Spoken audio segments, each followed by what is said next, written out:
7439,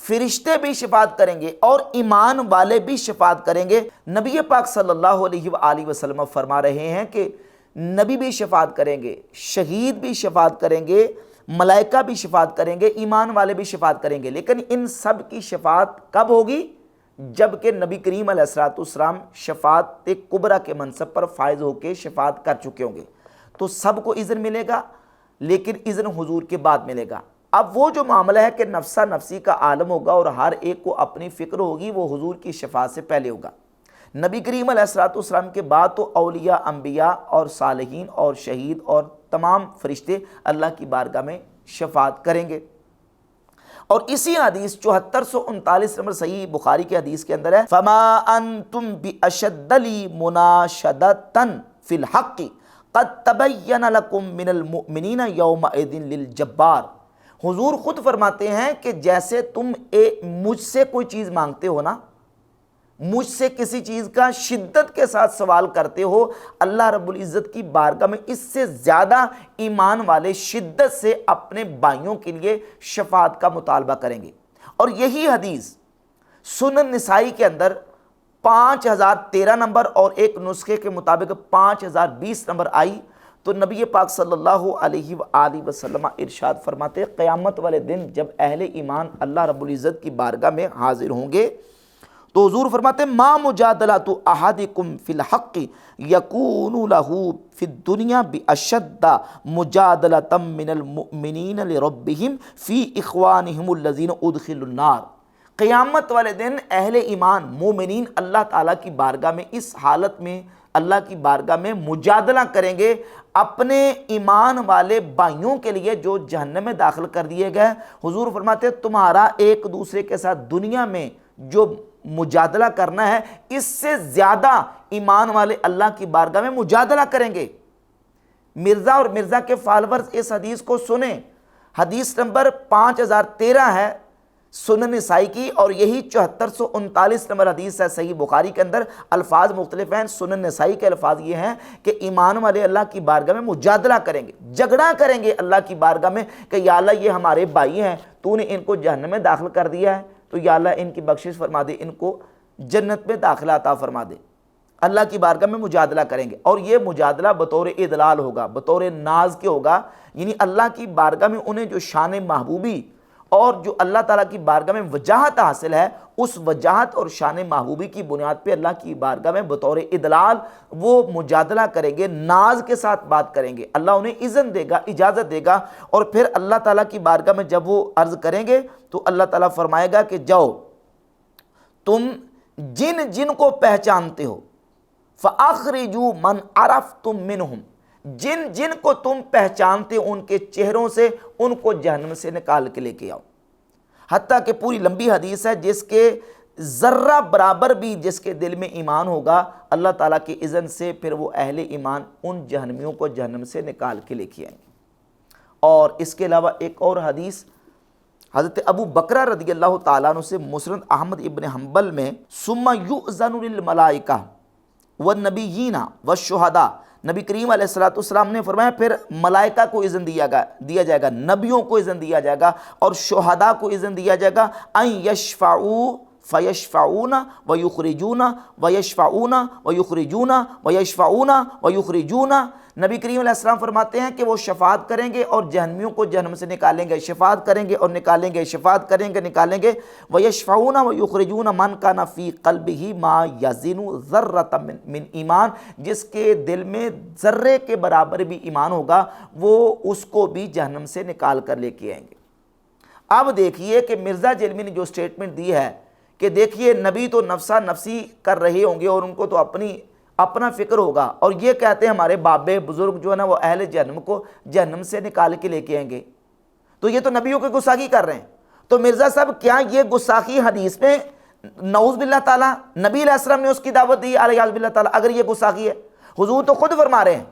کہ اہل ایمان اللہ کی بارگاہ میں اذن لے کے اللہ کی بارگاہ میں ان اہل ایمان کی شفاعت کریں گے جن کو اللہ تعالیٰ نے جہنم میں داخل کر دیا ہوگا، اور صرف اس طرح نہیں بلکہ حضور فرماتے ہیں مجادلہ کریں گے اللہ کی بارگاہ میں، اللہ کی بارگاہ میں جھگڑا کریں گے بطور ناز کہ یا اللہ تو نے ان کو جہنم میں داخل کر دیا ہے، یا اللہ ان کو جہنم سے نکال دے۔ تو اللہ تعالیٰ پھر ان کو اذن دے گا اور وہ اللہ کی بارگاہ میں شفاعت کر کے ان کو جہنم سے نکال کے لے کے گے، جن جن کو پہچانتے ہوں گے۔ لمن ارادو، شہداء جن کے بارے میں ارادہ کریں گے ان کو جہنم سے نکال کے لے کے آئیں گے۔ تو یہ آیات اور احادیث کا جو مطلب مرزا جیلوی نے نکالا ہے یہ ہرگز مطلب نہیں بنتا۔ تو تمہارا حشر وہی ہونا ہے جو قرآن میں لکھا ہے، وقال الرسول یا رب ان قوم اتخذوا هذا القرآن مہجورا۔ رسول اللہ قیامت کے دن شکایت کریں گے کہ اے اللہ میری امت نے قرآن کو پیٹھ کے پیچھے ڈال دیا تھا، ہمیں صرف شفاعت والا ورژن بتایا گیا جو حق ہے، لیکن جو شکایت لگنی ہے کہ قرآن کو پیٹھ کے پیچھے ڈال دیا تھا وہ نہیں ہمیں بتایا گیا، اور پریکٹیکلی ہمیں نظر آ رہا ہے کہ قرآن کو پیٹھ کے پیچھے ڈال دیا گیا، اور نبی صلی اللہ علیہ وآلہ وسلم کو اس چیز کا غم ہے کہ مجھے قیامت کے دن اپنی امت کے خلاف گواہی دینی پڑ جائے گی کیونکہ انہوں نے قرآن چھوڑ دیا۔ اب مرزا نے جس آیت کا سہارا لے کے یہ کہا ہے کہ نبی صلی اللہ علیہ وآلہ وسلم اپنی امت کی قیامت والدین شکایت کریں گے، اس آیت کی طرف ہم آتے ہیں۔ سورۃ الفرقان کی آیت نمبر 30 میں اللہ رب العزت ارشاد فرماتا ہے، وقال الرسول یا رب ان قوم اتخذوا هذا القرآن مہجورا، اور رسول نے عرض کی کہ اے میرے رب میری قوم نے اس قرآن کو چھوڑنے کے قابل ٹھہرا لیا۔ وقال، قالا صیغہ واحد مذکر غائب ماضی کا ہے، اور اس کا تعلق ماضی کے ساتھ ہے کہ رسول صلی اللہ علیہ وآلہ وسلم نے اپنی قوم کی شکایت کی اللہ کی بارگاہ میں، اور وہ شکایت کر دی، عرض کر دی۔ اس کا تعلق زمانہ ماضی کے ساتھ ہے، اور اس آیت کی تفسیر میں مفسرین کی تفاسیر کو اٹھا کر دیکھ لیں۔ یہ میرے پاس تفسیر ابن جریر طبری ہے، امام ابو جعفر محمد بن جریر طبری نے اس کی تفسیر میں یہی لکھا کہ مراد اس سے یہ ہے کہ رسول نے اللہ کی بارگاہ میں ان کفار اور مشرکین کی شکایت کی کہ یا اللہ انہوں نے قرآن کو سنا نہیں ہے اور انہوں نے قرآن کو مانا نہیں ہے، انہوں نے قرآن کو چھوڑنے کے قابل ٹھہرا لیا۔ یہ تفسیر ابن کثیر ہے، حافظ ابن کثیر اسی آیت کی تفسیر میں ذکر کرتے ہیں، وَذَلِكَ أَنَّ الْمُشْرِكِينَ، کہ یہاں بات مشرکین کی ہو رہی ہے کہ مشرکین کے بارے میں نبی علیہ السلام نے اللہ کی بارگاہ میں عرض کی کہ یا اللہ ان مشرکین نے قرآن کو سنا نہیں اور قرآن کو مانا نہیں اور چھوڑنے کے قابل ٹھہرا لیا۔ تفسیر روح المعانی میں علامہ علوسی لکھتے ہیں کہ قرآن کو چھوڑنے کے قابل ٹھہرا لیا مطلب کہ اے متروکم بالکلیتی ولم یؤمنوا بہ، یعنی انہوں نے قرآن کو بالکلیہ چھوڑ دیا اور اس پر ایمان نہیں لائے، وَلَمْ يَرْفَعُوا إِلَيْهِ رَأْسًا، اور اس کی طرف اپنا سر بھی نہیں اٹھایا، اور اس کے وعدے اور اس کی وعید کو انہوں نے اس سے کچھ متاثر نہیں ہوئے، یعنی قرآن پر ایمان ہی نہیں لائے اور قرآن کو چھوڑ دیا۔ اور وقال الرسول یا ربی ان قوم اتخذوا هذا القرآن مہجورا، اے قالوا فیہ غیر الحق من انہ سحر و شعر، انہوں نے قرآن پاک کے بارے میں نہ حق بات کی اور یہ کہا کہ قرآن تو جادو ہے اور قرآن تو شعر ہے۔ یہ ساری بات مشرکین اور کفار کے بارے میں ہو رہی ہے، نبی کریم علیہ السلام کی امت اجابت یعنی حضور کا کلمہ پڑھنے والے اہل ایمان کے بارے میں نہیں ہے۔ مرزا نے اس کو جوڑ دیا اور یہ کہا کہ قرآن نبی کریم علیہ السلام قیامت والدین اپنی امت کی شکایت کریں گے، حالانکہ وقال الرسول صیغہ بتا رہا ہے کہ نبی علیہ السلام نے اپنی قوم کی یعنی مشرکین کی اللہ کی بارگاہ میں شکایت عرض کر دی کہ یا اللہ انہوں نے قرآن کو چھوڑنے کے قابل ٹھہرا لیا۔ اور پھر صحیح بخاری کی ایک حدیث 4582 نمبر اور سورۃ النساء کی آیت نمبر 41 اس نے پڑھی، جس میں اللہ رب العزت نے ارشاد فرمایا، پہلے میں آیت پڑھتا ہوں، فَكَيْفَ إِذَا جِئْنَا مِن كُلِّ أُمَّةٍ بِشَهِيدٍ وَجِئْنَا بِكَ عَلَىٰ هَٰؤُلَاءِ شَهِيدًا، تو کیسی ہوگی جب ہم ہر امت سے ایک گواہ لائیں اور اے محبوب تمہیں ان سب پر گواہ اور نگہبان بنا کر لائیں۔ یہ آیت سیدنا عبداللہ ابن مسعود رضی اللہ تعالیٰ عنہ نے نبی پاک علیہ السلام کی بارگاہ اقدس میں جب تلاوت کی، حضور نے جب ان کو کہا کہ اے ابن مسعود میرے سامنے قرآن کی تلاوت کریں، انہوں نے سورۃ النساء کی آیات تلاوت کی۔ جب اس آیت پر پہنچے، صحیح بخاری کی 4582 نمبر حدیث ہے، تو حضور نے فرمایا امسک، اے ابن مسعود ٹھہر جا، تو نبی کریم علیہ الصلوۃ والسلام کی مبارک آنکھوں سے آنسو جاری تھے۔ یہ حدیث ہے۔ اس حدیث کی بنیاد پہ مرزا جیلمی نے یہ کہا کہ دیکھیں نبی علیہ الصلوۃ والسلام اپنی امت کے خلاف حضور کو شکایت کرنی پڑے گی اور حضور کو گواہی دینی پڑے گی اپنی امت کے خلاف۔ اب ان آیات اور احادیث سے مرزا نے یہ رزلٹ نکالنے کی کوشش کی ہے کہ نبی کریم علیہ الصلوۃ والسلام اپنی امت کے خلاف گواہی دیں گے، اپنی امت کی شکایت کریں گے، جبکہ واضح احادیث موجود ہے کہ نبی علیہ الصلوۃ والسلام اپنی امت کی قیامت والدین شفاعت کریں گے۔ حضور قیامت والدین شفاعت کبریٰ کے منصب پر فائز ہوں گے۔ رسول اللہ صلی اللہ علیہ وآلہ وسلم اپنی امت کے گناہ گاروں تک کی شفاعت کریں گے۔ اور سنن ابی داؤد میں، جامع ترمذی میں، سنن ابن ماجہ میں حدیث ہے، حضور فرماتے ہیں شفاعتی لأہل الکبائر من امتی، میری شفاعت قیامت والدین میری امت کے کبیرہ گناہ والے لوگوں کے لیے ہوگی۔ اور سنن ابن ماجہ میں 4311 نمبر حدیث ہے کہ لوگوں کا یہ گمان اور خیال ہے کہ میری شفاعت متقین کے لیے ہوگی، لا ولکنہا للمذنبین الخطائین المتلوثین، نہیں بلکہ میری شفاعت تو گناہ گاروں کے لیے اور خطائین بہت زیادہ خطا کرنے والوں کے لیے، المتلوثین اور گناہوں میں لتھڑے ہوئے لوگوں کے لیے ہوگی۔ حضور علیہ الصلوۃ والسلام تو یہ واضح فرما رہے ہیں کہ میں قیامت والے دن گناہ گاروں کی، خطا کاروں کی اور گناہوں کے اندر لتھڑے ہوئے جو لوگ ہیں ان کی بھی قیامت والے دن شفاعت کروں گا۔ آپ صلی اللہ علیہ وآلہ وسلم کے بارے میں یہ کہنا کہ حضور اپنی امت کی قیامت والے دن شکایت کریں گے اور امت کے خلاف گواہی دیں گے، احادیث کیا بتا رہی؟ احادیث تو یہ بتا رہی ہیں کہ نبی کریم علیہ الصلوۃ والسلام اپنی امت کی شفاعت کریں گے۔ ہاں، شفاعت کا اذن سب سے پہلے نبی کریم علیہ الصلوۃ والسلام کو دیا جائے گا اور حضور شفاعت کبریٰ کے منصب پہ فائز ہوں گے۔ آپ صلی اللہ علیہ وآلہ وسلم کے بعد پھر انبیاء علیہ الصلوۃ والتسلیمات، صدیقین، شہداء، فرشتوں اور اہل ایمان کو اللہ رب العزت شفاعت کا اذن دے گا، اور اہل ایمان پھر اللہ تعالیٰ کی بارگاہ میں اس انداز سے مومنین کی، اپنے مسلمان بھائیوں کی، اہل ایمان کی شفاعت کریں گے کہ اللہ کی بارگاہ میں مجادلہ کریں گے۔ سنن نسائی کی 5013 نمبر حدیث اور صحیح بخاری کی 7439 نمبر حدیث کے مضمون کے مطابق حضور خود فرماتے ہیں کہ جس طرح تم مجھ سے سوال کرتے ہو، اس سے زیادہ شدت کے ساتھ اہل ایمان اللہ کی بارگاہ میں اپنے مومن بھائیوں کے لیے سوال کریں گے شفاعت کا، اور اللہ کی بارگاہ میں مجادلہ کریں گے۔ سنن نسائی کی 5013 نمبر حدیث کے مطابق مجادلہ کریں گے کہ یا اللہ ہمارے یہ بھائی، ان کو تو نے جہنم میں داخل کر دیا ہے، تو ان کو یا اللہ ان کی بخشش فرما دے، ان کو جہنم سے نکال دے۔ تو اللہ تعالیٰ فرمائے گا کہ جاؤ، جن جن کو تم پہچانتے ہو ان کو پہچان کے تو جہنم سے نکال کے لے آؤ۔ جب شہداء کو اذن دیا جائے گا تو شہداء پھر شفاعت کریں گے۔ مسند احمد ابن حنبل کی حدیث کے مطابق لمن ارادو، جس کے بارے میں وہ چاہیں گے ان کی شفاعت کر کے ان کو جہنم سے نکال کے لے کے آئیں گے۔ اس سلسلے میں مرزا جیلمی نے صحیح بخاری سے ایک اور حدیث بھی بیان کی 3073 نمبر کہ نبی کریم صلی اللہ علیہ وآلہ وسلم نے فرمایا کہ تم اس حالت میں قیامت والے دن میرے پاس نہ آنا، لا الفین احدکم یوم القیامت علی رقبتہ شاۃ لہا ثغاء، کہ میں تمہیں قیامت والے دن کسی کو اس حالت میں نہ پاؤں کہ تم میں سے کسی کی گردن پر ایک بکری ہو اور وہ بکری چیخ رہی ہو، اور اس حالت میں تم نہ ہو کہ تم میں سے کسی کی گردن پر گھوڑا ہو اور وہ گھوڑا چیخ رہا ہو، اور تم میں سے کوئی شخص یہ کہے یا رسول اللہ اغثنی، اے اللہ کے رسول میری مدد فرمائیں، فاقول لا املک لک شیئا، اور میں کہوں کہ میں تمہارے لیے مالک نہیں ہوں کسی شے کا، تو تم اس حالت میں میرے پاس نہ آنا۔ تو اس سے رزلٹ یہ نکالا کہ دیکھو نبی صلی اللہ علیہ وآلہ وسلم تو یہ بیان کر رہے ہیں کہ تم اس حالت میں میرے پاس نہ آنا، یعنی میں تمہارے قیامت والے دن کسی کام نہیں آ سکوں گا، یہ رزلٹ نکالنے کی کوشش کر رہا ہے، جبکہ اس حدیث سے یہ رزلٹ نہیں نکلتا۔ اگر اس حدیث سے یہ رزلٹ نکلتا ہے تو صحیح بخاری ہی کی 1475 نمبر حدیث کے اندر خود نبی کریم علیہ الصلوۃ والسلام فرماتے ہیں کہ ساری مخلوق خدا اکٹھی ہوگی،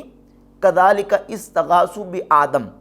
استغاثہ یستغیث، استغاثہ سے ہی اغثنی کا صیغہ ہے، اغثنی امر کا صیغہ ہے، یا رسول اللہ میری فریاد کو پہنچی ہے۔ حضور اس میں یہ فرما رہے ہیں 1475 میں کہ استغاثوا بآدم،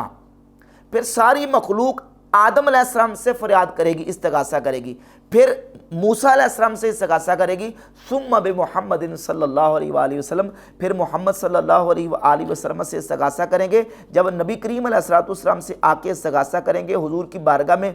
فریاد کریں گے، تو رسول اللہ صلی اللہ علیہ وسلم کیا فرماتے ہیں؟ حضور فرماتے ہیں کہ پھر جب مجھ سے استغاثہ کریں گے فَيَشْفَعُ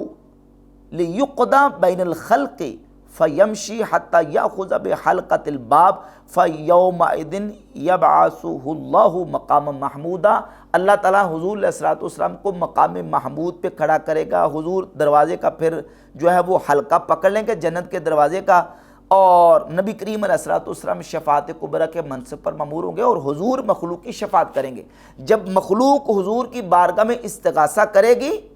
تو اس استغاثے کے بدلے میں، اس فریاد کے بدلے میں حضور ان کی فریاد کو پہنچیں گے اور نبی کریم علیہ السلام ان کی شفاعت کریں گے۔ حضور تو خود فرمانے کہ جب ساری مخلوق میرے پاس اکٹھی ہو گیا گی میں ان کی شفاعت کروں گا، میں ان کی فریاد کو پہنچوں گا۔ اب یہ جو حدیث ہے 3073 کہ جب تم میں سے میری بارگاہ میں کوئی شخص اس حالت میں آئے گا کہ اس کے گردن پر بکری ہوگی، اس کی گردن پر گھوڑا ہوگا اور وہ چیخ رہا ہوگا، تو مجھ سے آ کے یہ کہے گا اغثنی یا رسول اللہ، اے رسول اللہ میری فریاد کو پہنچے، اور میں کہوں گا لا املک لک شیئا، میں تمہارے لیے کسی شے کا مالک نہیں ہوں۔ اس میں نبی کریم علیہ السلام نے ملکیت ذاتی کی نفی کی ہے۔ ملکیت ذاتی کی ایک تو نفی کی ہے، اور دوسرا اس بات کی نفی کی ہے کہ تم اس حالت میں میرے پاس نہ آنا۔ لیکن اگر جب گناہگار حضور کی بارگاہ میں قیامت والے دن آئیں گے تو وہ گناہ کر کے ہی آئیں گے نا۔ جب حضور فرما رہے کہ شفاعتی لأہل الکبائر من امتی، سنن ابی داؤد میں، جامع ترمذی، سنن ابن ماجہ میں صحیح حدیث ہے کہ میری شفاعت میری امت کے کبیرہ گناہ والے لوگوں کے لیے ہوگی، تو اس میں نبی کریم علیہ السلام نے جو نفی کی ہے وہ ملکیت ذاتی کی نفی کی ہے، جو اذن حضور کو اللہ رب العزت دے گا اس کی نفی نہیں کی، اور وہ اذن اللہ تعالیٰ نبی علیہ السلام کو دے گا، جو کہ 1475 نمبر حدیث کے اندر موجود ہے کہ ساری مخلوق حضور سے استغاثہ کرے گی اور حضور سے کہیں گے کہ یا رسول اللہ ہماری مدد کیجیے، اور حضور ان کی مدد کریں گے اور ان کی فریاد کو پہنچ کے حضور ان کی شفاعت فرمائیں گے۔ ان احادیث سے نبی علیہ السلام کی شفاعت کی نفی نہیں ہوتی، جو کہ مرزا جیلمی نے در پردہ انبیاء علیہ الصلوۃ والتسلیمات کی اور اولیاء اللہ کی شفاعت کی نفی کرنے کی کوشش کی ہے۔